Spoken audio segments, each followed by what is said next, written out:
Hi అందరికీ. ఈరోజు మనమైతే మీకు చూపిస్తుంది జొన్న దోశలు అన్నమాట. ఇది మనము డిన్నర్కి కూడా ప్రిపేర్ చేసుకోవచ్చు. అండ్ ఇది మా మమ్మీ నిన్న రాత్రి కలిపింది. ఏమేమి చేయాలో దానికి చూపిస్తాను, చూడండి ఒకసారి. అలానే నిన్న నైటే కలిపొద్దు. ఇది ఫ్రెష్గా కలుపుకోవచ్చు, ఏం కాదు. దాంట్లోనే మళ్ళీ కలపవచ్చు అనమాట. ఇది నేను ఆల్రెడీ నైట్ కలిపుండే. ఒక కప్ అయితే ఫస్ట్ ఒక కప్పు ఫస్ట్ గోధుమ పిండి, జొన్న పిండి. తర్వాత కొంచెం సాల్ట్ వేసుకోవాలి. నాన్ స్టిక్ ప్యాన్ అయితే స్టవ్ పైన పెట్టేసుకోవాలి, సిమ్లో పెట్టేసుకోవాలి మంట. అలానే కొంచెం జీలకర్ర వేయాలి.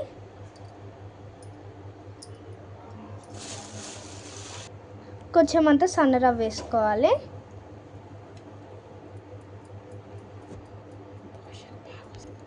ఈ సన్న రవ్వ వేసుకోవడం వల్ల మనకి దోశలు అనేటివి బాగా వస్తాయి అన్నమాట. ఈ వీడియోలో చూపిస్తున్నట్టుగా కొంచెం లూజ్గా కలుపుకోవాలి.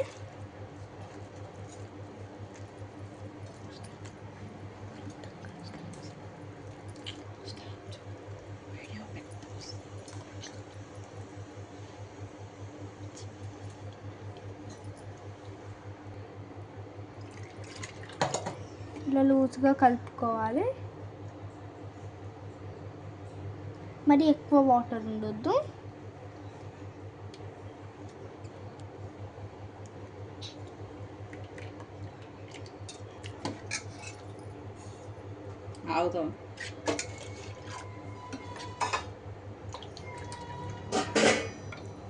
ఇలా లూజ్గా కలిపేసుకోవాలి, కొంచెం వాటర్ లాగా. మనం పెట్టుకున్న పైన అయితే ఇలా ఆనియన్ తోటి నూనె రుద్దేసుకోవాలి.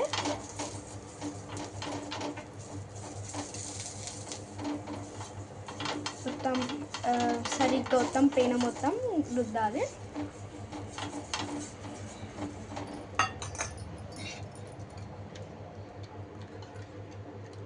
తర్వాత దోశపిండి ఒకసారి ఇట్లా కలుపుకుంటా పోయాలన్నమాట.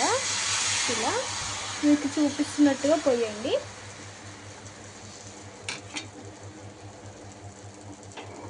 మంట కొంచెం పెద్దగా చేసుకోవాలి.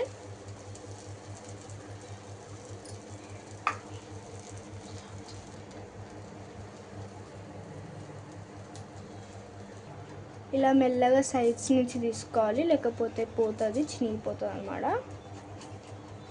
ఇలా ఊదుకుంటా తీయాలి.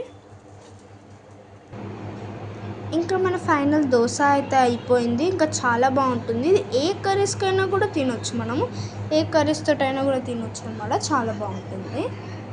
ఈరోజు మా డిన్నర్ ఇది. Bye bye. And like, share, subscribe చేసుకోండి ప్లీజ్. బాయ్.